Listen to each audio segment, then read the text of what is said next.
There is little doubt that we are dealing with some really rare or new viruses that are affecting our lives like never before. We've got COVID, we've got monkeypox, and now a recent case of paralytic polio.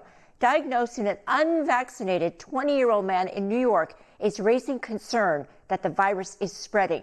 The disease was nearly wiped out. That's thanks to the inventor of the first polio vaccine, the late Jonas Salk. So I asked one of his sons at the Salk Institute in La Jolla, what would his dad think of what's in the headlines now? The New York State Health Department confirming a case of polio, the first known infection in the U.S. in nearly a decade. The risk of polio is real. 3 samples from wastewater have tested positive for polio. The polio virus turned up in wastewater in at least 4 counties in New York. The governor declared a state of emergency, urging people to get immunized with the polio vaccine first invented by Jonas Salk.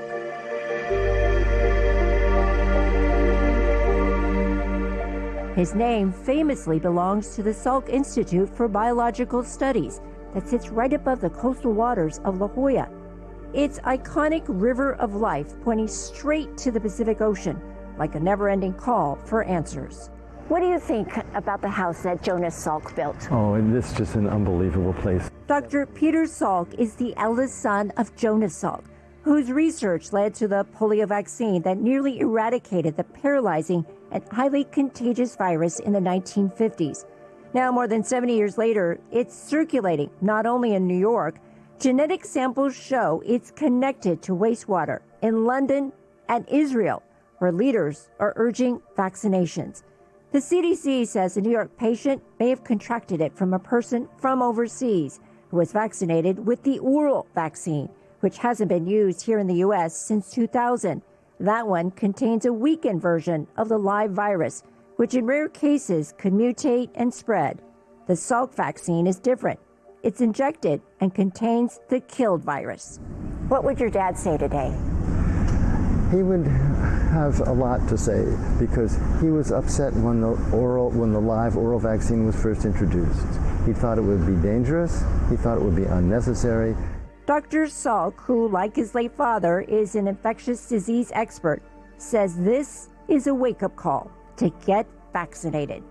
There's been a huge effort, a lot of money put into eradicating polio around the globe, but that hasn't come to completion yet. And until it does get completed, we're still going to always be at risk that a virus will travel with somebody on an airplane or what have you and be brought back. Dr. Salk remembers polio spreading, the pictures of people, children inside these mechanical respirators called iron lungs that would help them breathe. And he remembers something that would seem startling, even unimaginable today, his dad testing the polio vaccine on himself and his entire young family. So this is you getting your polio vaccine from your father. So I don't know quite how I managed to have that kind of smile on my face at that moment. Because I would have been, that was 1953, I would have been 9 years old at the time. This is Jonathan. Doesn't look too happy here. He was not happy. Again, 1953, he was just shy of 3 years old. And what about Daryl here? He doesn't look happy. He really tried. He was 3 years younger, at 6 years old. He did his best. But as you say, the strain showed on his face. Peter Salk says he and his 2 brothers, Daryl and Jonathan, who are also medical doctors, plan to carry on their father's legacy and to continue the mission to find answers to benefit the world. We have so many problems confronting us in the world, and we really need to create a situation where we're relating in an optimal fashion with full cooperation and support of one another.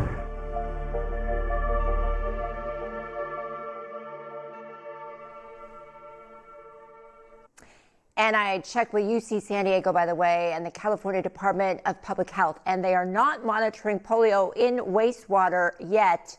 Although they say state officials, they are working on doing so. There are no reported cases of polio here in California. What a moment, his dad giving him the vaccine. I know, isn't that, and you would never think that today. That a researcher would practice on his kids, yeah. so to speak. Wow. Well, very enlightening. Great story. Thank you. Let's talk about a water